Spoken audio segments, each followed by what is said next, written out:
L'intelligence artificielle, on en entend parler partout, tout le temps.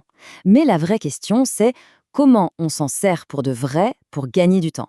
Aujourd'hui, on va décortiquer Gemini de Google, histoire de voir comment cet outil peut concrètement nous rendre plus productifs au quotidien.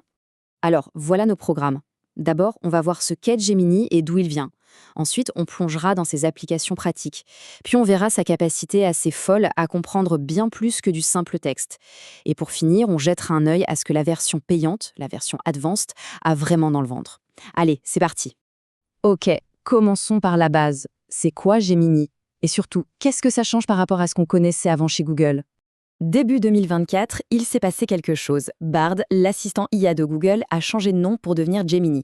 Mais attention, ce n'est pas juste un coup de marketing. Ce changement, en fait, il marque une vraie refonte du moteur. On est passé d'un modèle unique à toute une famille de modèles beaucoup plus costauds.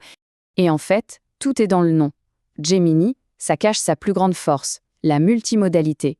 Il faut s'imaginer une IA qui ne se contente pas de lire du texte. Non, elle peut aussi regarder une image, écouter un son et surtout comprendre comment tout ça est lié. Un peu comme notre cerveau finalement. Bon, la théorie c'est bien beau, mais dans la vraie vie, ça donne quoi? Voyons un peu comment Gemini s'intègre dans les outils Google qu'on utilise absolument tous les jours.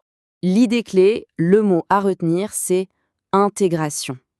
Gemini n'est plus une appli à part qu'on ouvre dans un onglet, non, il devient un véritable assistant personnel qui vit dans Gmail, dans Docs, dans Sheets. Et concrètement, ça veut dire quoi? Eh bien, ça veut dire que chaque application Google devient plus intelligente. Imaginez un peu, on peut demander à Gemini de nous faire un résumé d'une longue conversation par mail, ou de créer une synthèse d'un rapport de 50 pages dans Docs, ou même d'analyser le contenu d'un PDF qu'on a stocké dans Drive. Le gain de temps est juste énorme. Prenons un exemple qui va parler à tout le monde, les vidéos YouTube. Si une vidéo a des sous-titres, même s'ils ne sont pas affichés, Gemini peut en faire un résumé complet. C'est fini le temps où on passait 1 heure à regarder une conférence. Là, on peut avoir les points essentiels en quelques secondes à peine.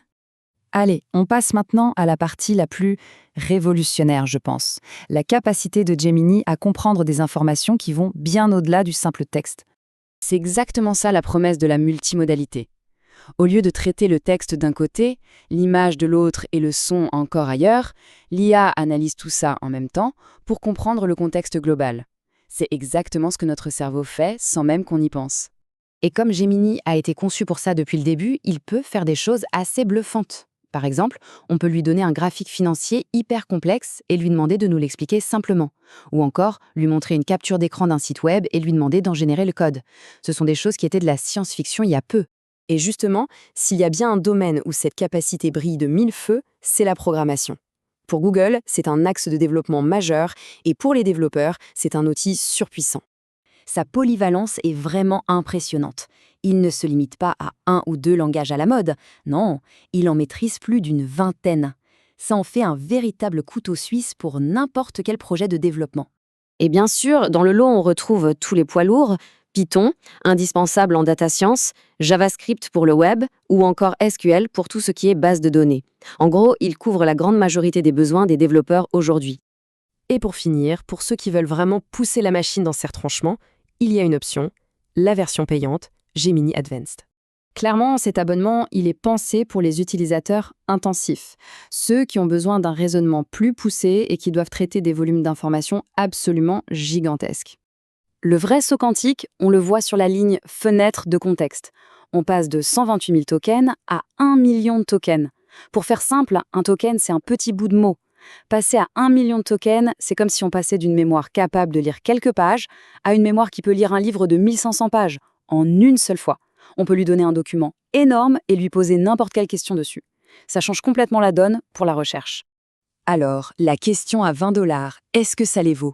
Eh bien, pour des tâches complexes de recherche, de codage ou d'analyse, le temps qu'on peut économiser rentabilise très vite l'abonnement. Le calcul est assez simple au fond. Quelle valeur on accorde à son propre temps? Plus des outils comme Gemini s'intègrent dans notre travail, plus ils ressemblent à des partenaires de réflexion plutôt qu'à de simples assistants. La question n'est plus de savoir si l'IA va changer notre façon de travailler, mais plutôt comment on va s'en servir pour être plus créatif, plus pertinent, plus efficace. Et ça, c'est une histoire qui ne fait que commencer.